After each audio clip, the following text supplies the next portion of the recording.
ایک دن جنگل میں ایک ہاتھی خوشی خوشی کھیل رہا تھا۔ وہ درختوں کے نیچے دوڑتا، سونڈ ہلاتا اور زور زور سے ہنسا جا رہا تھا۔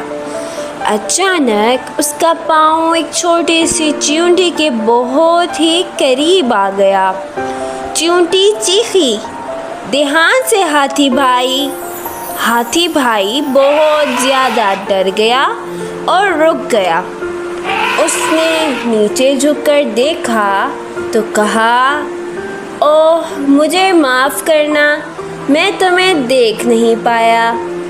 چیونٹی پہلے تو تھوڑی دیر چپ ہو گئی، لیکن پھر وہ ہنسی اور بولی، "شکریہ، تم جیسے بڑے جانور اگر خیال رکھے تو سب محفوظ رہتے ہیں۔"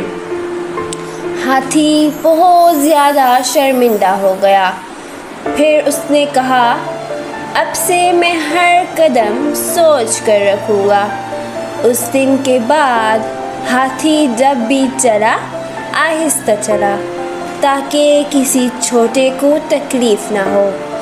سب جانوروں نے کہا، "ہاتھی ہے تو بڑا، مگر دل سے بھی نرم ہے۔"